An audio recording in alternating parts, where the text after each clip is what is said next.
नमस्कार दर्शकों, आप देख रहे हैं रेंजर टीवी इंडिया। ना धर्म ना जात, केवल सच के साथ।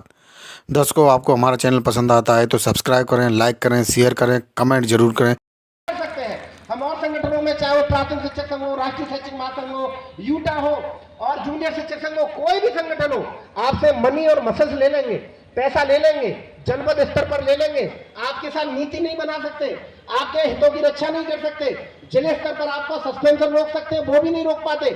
मगर जब उनकी नीति बनती है, चाहे वो दिल्ली में बने, चाहे वो लखनऊ में बने, चाहे उनके बड़े आंदोलन हो, उनके अपने हित होते हैं। और उन्हीं आपकी जो भीड़ है, आप जो भर भर के जाते हो उनके संगठनों में, जब आप भीड़ प्रदर्शित करते हो तो आपको जब भीड़ दिखाकर वो अपना लाभ ले लेते हैं। और कई बार ऐसा हुआ है, जब पेंशन की लड़ाई हो रही थी, जब पेंशन की लड़ाई लखनऊ में थी, तो लखनऊ में पेंशन की लड़ाई चरम सीमा पे पहुंचने वाली थी, पेंशन बहाल होने वाली थी, और संगठन ने, जो प्रांतीय नेतृत्व था, उस संगठन ने अपनी जो मांगे थी वो वापस ले ली और आपको घर वापस भेज दिया। मैं गलत तो नहीं हूं?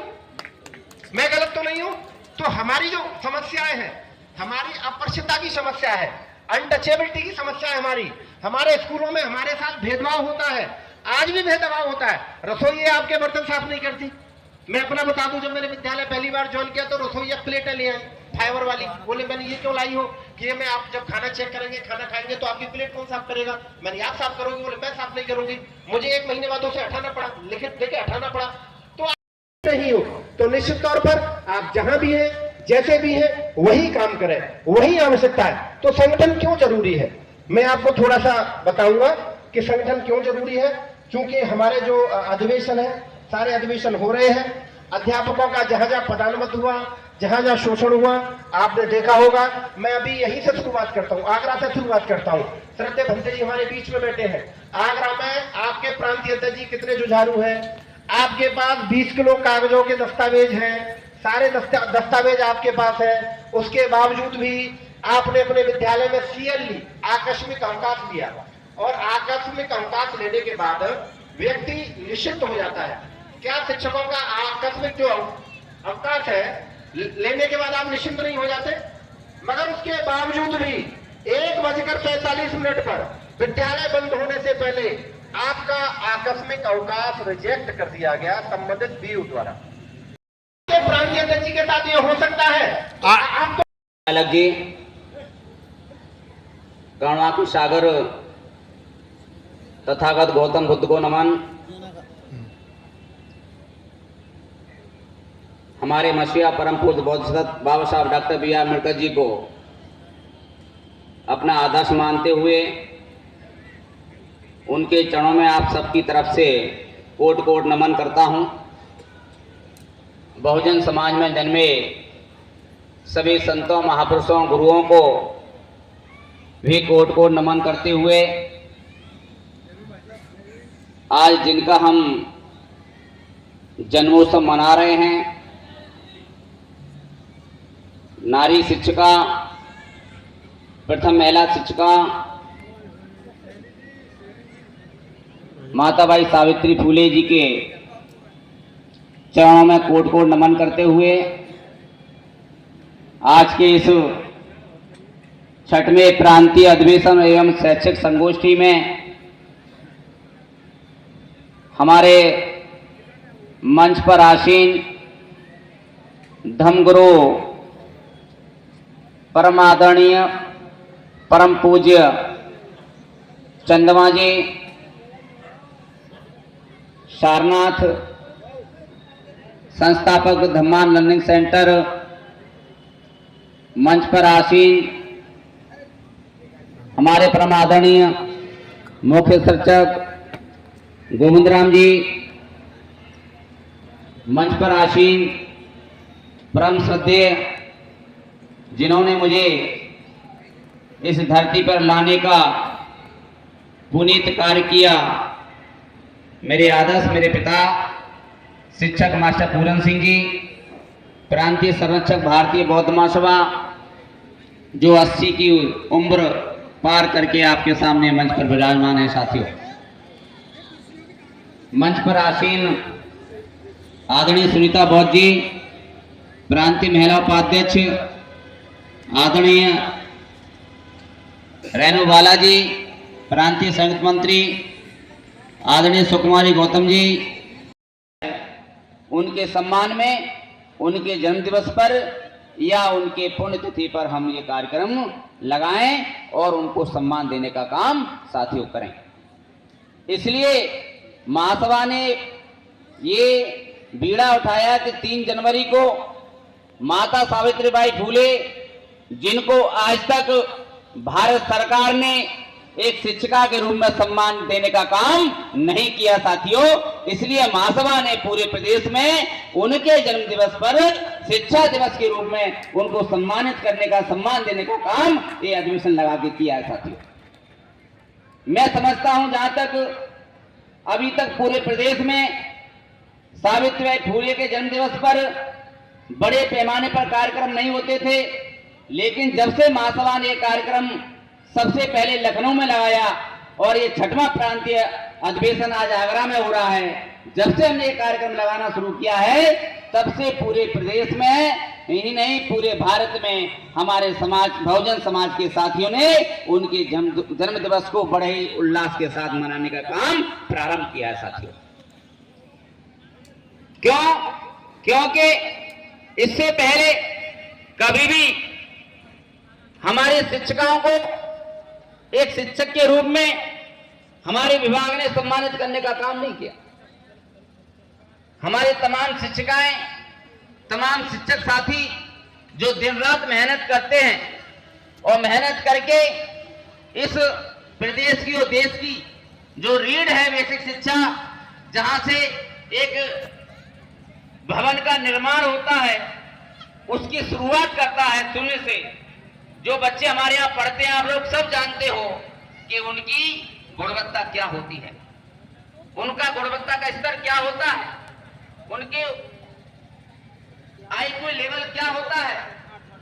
हम केवल ऐसे बच्चों को जिनके पास कोई भी संसाधन नहीं है, जैसे आटा जब छानते हैं और ऊपर अच्छे अच्छे जो छन करके आटा आता है उसकी रोटी बना के हम लोग खा लेते हैं और भूसा को हम पशुओं को डाल देते हैं, ऐसे ही आज बेसिक शिक्षा में जो बच्चा हमारे यहाँ पढ़ने आता है उसका लेवल वही है जो मैं बताया हूं साथियों। उसको संवारने का काम, उसको इस देश के विकास में जोड़ने का काम, उसको इस देश के निर्माण में भूमिका उसकी अच्छी बनाने का काम अगर कोई कर रहा है इस देश में और प्रदेश में, तो केवल एससी और शिक्षक का, एससी और एसटी का शिक्षक कर रहा है, इसमें जो कहने में कोई गुरेज नहीं है साथियों। जितनी मेहनत हमारा एससी एसटी का शिक्षक करता है उसका कारण यह है क्योंकि उसके पीछे वो भी उसके पीछे सपोर्ट नहीं है, उसको कोई समर्थन करने वाला नहीं है, उसका कोई साथ देने वाला नहीं है, इसलिए इसको डर सताया रहता है आए दिन कि कहीं मेरी नौकरी जो मुझे बड़ी कष्टों से मिली है, बड़ी मेहनत से मिली है और बाबा साहब के संघर्ष और त्याग से मिली है, बाबा साहब के संविधान की दी व्यवस्था से मिली है, इसलिए इसको मुझे सुरक्षित रखना है, अपने परिवार को इसी से सुरक्षित रख करके अपने इस समाज के बच्चों को आगे बढ़ाने का काम करना है। अभी मैं उदाहरण देता हूं, एसआईआर का काम 2 महीने से पूरे प्रदेश में चल रहा है, अन्य राज्यों में भी चल रहा है साथियों। अगर आप इसका एनालिसिस करेंगे, आकलन करेंगे, तो आप उठा के देख लीजिएगा जितने बूथ लेवल अधिकारी हैं उनमें 90% एससी एसटी का शिक्षक काम कर रहा है साथियों। अगर मेरी बात झूठी हो तो आप लोग बता दीजिए मैं झूठ बोल रहा हूं। 90% एससी एसटी का शिक्षक बूथ लेवल अधिकारी का काम कर रहा है और 2 महीने से इस प्रदेश की पूरी बेसिक शिक्षा ठप हो गई इस काम के कारण। हमारा शिक्षक, मेरा शिक्षक 24 घंटे घर का दरवाजा भूल गया, अपने अन्य कार्य भूल गया, अपना शिक्षण कार्य भूल गया, अपने विद्यालय का दरवाजा भूल गया, केवल और केवल उसको दिन रात याद आता है तो केवल ऐसा ही अगर काम आता है, सपने में भी ऐसा ही आता है उसको। लेकिन तमाम उसके साथ मैं जानता हूं, मैं साथी मंच से नहीं कह सकते, लेकिन मैं उनकी भावना को, उनको दर्द को जानता हूं, क्योंकि मैं रोजाना उनके साथ बैठता हूं, उनकी बात को सुनता हूं, तो मुझे एहसास है कि उनको किस परिस्थिति में, किस दबाव में ये काम करना पड़ा है साथियों। और कम से कम इस प्रदेश साहू दंपति ने, ज्योतिबा फूले जी ने, वो लोगों ने समस्याओं का समाधान दिया। उन्होंने केवल शिक्षा की बात करी, बल्कि शिक्षा प्राप्त करने के लिए उन्होंने बहुत सारे विद्यालय खोले हैं। उन्होंने सती प्रथा को बंद करवाया है। उस समय जो महिलाएं, जो अशिक्षित महिलाएं थी, गरीब महिलाएं थी, वर्ण व्यवस्था से जो पीड़ित महिलाएं थी, सामंती लोग जिनका बलात्कार करते थे, जिनसे अवैध संबंध बनाते थे, जो प्रेग्नेंट होती थी, और जब प्रेग्नेंट हो जाती तो उनके सामने एक समस्या होती थी, या तो वो बच्चे को जन्म दें या तो कहीं मर जाए। बहुत सारे लोग मर जाती थी। बहुत सारे लोग बच्चों को जन्म देकर उन्हें इसे फेंक देती थी सड़कों पे। माता सावित्रीबाई फूले ने, ज्योतिबा फूले ने उन लोगों के लिए प्रसूति गृह बनाया। बहुत सारी वर्ण व्यवस्था की मारी दुखियारी जो महिलाएं थी, जो जिनके लिए सती प्रथा का विधान था कि वह पति की मृत्यु के बाद उनको जलाया जाएगा, चिता पर उनका सती किया जाएगा, उनके लिए उन्होंने पुनर्विवाह, विधवा पुनर्विवाह का आंदोलन चला, उनका विवाह करवाने का कार्य किया। तो समस्याएं उस समय भी थी, लेकिन उन लोगों ने हमें समाधान दिया है, हमें चिंतन दिया है। तो समस्याएं आज भी है, हमें उस पे समाधान भी ढूंढना है। इन्हीं सब बातों के साथ 2 बजे भोजन का समय था और आप सबको भोजन भी करना है। भोजन के बाद दूसरा सत्र शुरू होना है। डॉक्टर बीपी अशोक साहब आ गए हैं। आपको दूसरे सत्र में डॉक्टर बीपी अशोक साहब को सुनने का अवसर मिलेगा। डॉक्टर अशोक सर बहुत अच्छे वक्ता हैं। बहुत सारे विषयों पे बहुत अच्छा अध्ययन है। आप अच्छे अधिकारी ही नहीं रहे हैं, बल्कि एक बहुत बड़े विचारक भी हमारे बीच में हैं। मैं यहाँ देख रहा हूँ बहुत सारी उपासिकाएं भी बैठी हैं, महिलाएं बैठी हैं, शिक्षिकाएं बैठी हुई हैं। मैं बाबा साहब अम्बेडकर का एक बात कोट करके अपनी बातों को विराम देना चाहता हूँ। डॉक्टर बाबा साहब अम्बेडकर ने कई बार कहा है कि अगर किसी परिवार का कोई व्यक्ति शिक्षित होता है तो उस परिवार में केवल एक व्यक्ति शिक्षित होता है, लेकिन यदि किसी परिवार में कोई महिला शिक्षित हो रही है तो पूरा परिवार शिक्षित हो रहा है। बाबा साहब अम्बेडकर ने कई जगह कहा कि अगर किसी परिवार में कोई व्यक्ति बदल जाता है तो केवल व्यक्ति बदल जाता है, और अगर किसी परिवार में कोई महिला बदल जाती है तो पूरा परिवार बदल जाता है। जब हम डॉक्टर बाबा साहब अम्बेडकर के बात को चिंतन करते हैं तो एक बात बहुत अच्छी लगती, बाबा साहब कितना सच बोल रहे हैं।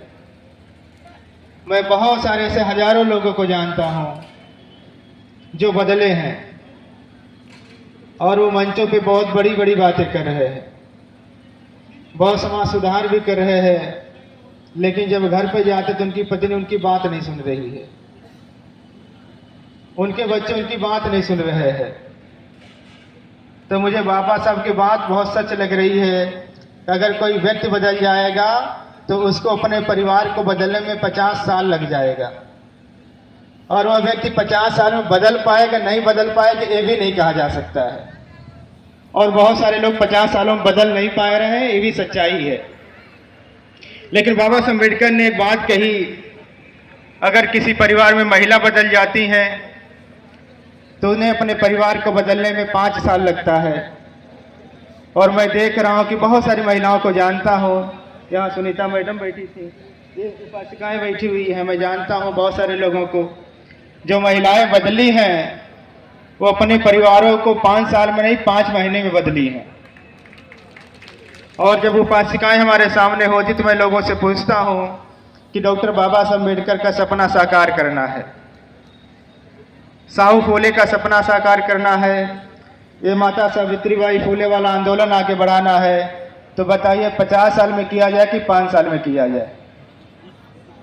ये हमारी जो उपासिकाएं बैठी हुई, मैं आप लोगों से पूछता हूँ कि बाबा साहब अम्बेडकर का सपना 50 साल में पूरा हो कि 5 साल में पूरा हो। तो मैं इसी विश्वास के साथ अपनी बातों को समाप्त कर रहा हूँ कि 5 साल में पूरा करना है। और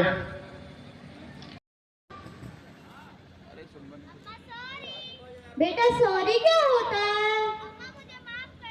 पर बेटा माफी क्यों मांग रही है? लेकिन बेटा मैं तो पढ़ी लिखी नहीं हूँ, तेरा गृह कार्य कैसे कराती? मैं करना तो चाहती थी, लेकिन पहले के समय में लड़कियों को पढ़ाना पाप माना जाता था। मैंने यही तो बताया कि आप क्यों नहीं पढ़ी हैं और मैं किसकी वजह से पढ़ रही हूँ। बता बेटा किसकी वजह से? अम्मा पहले आप गीत सुना बेटा।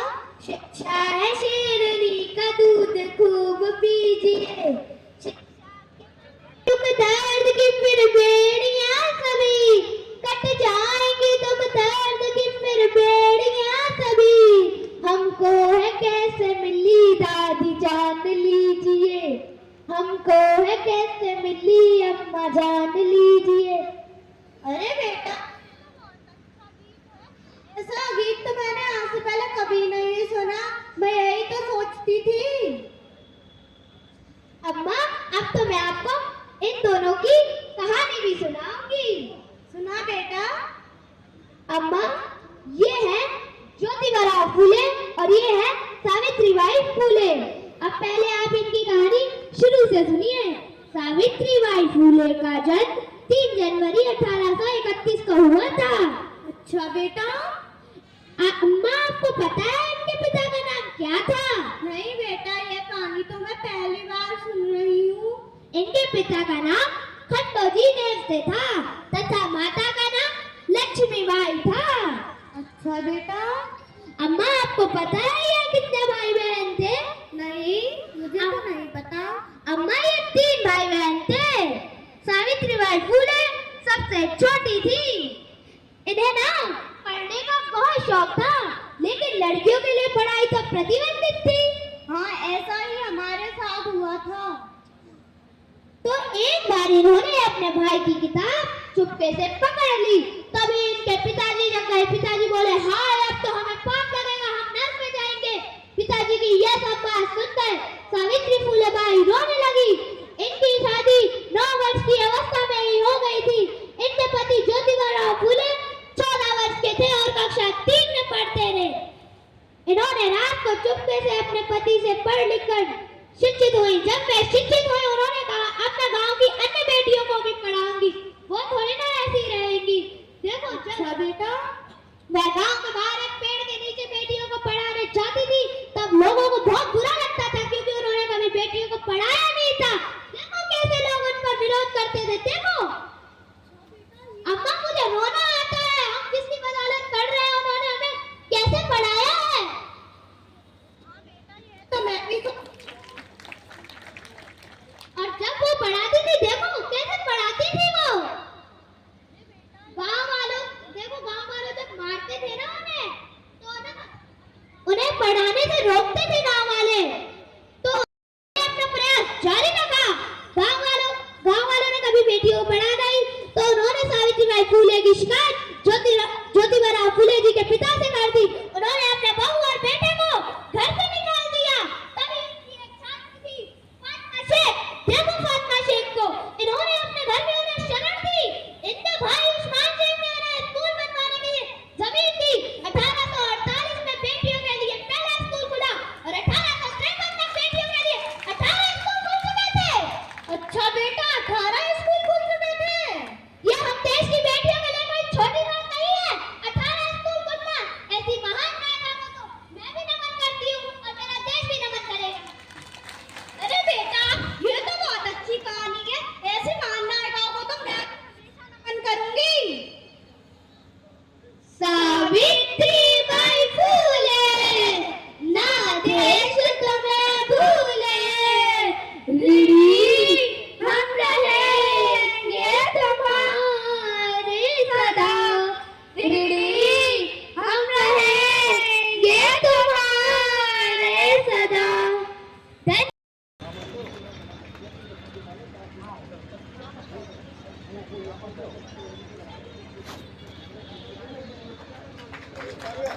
सभी लोग बच्चों के उत्साहवर्धन के लिए तालियां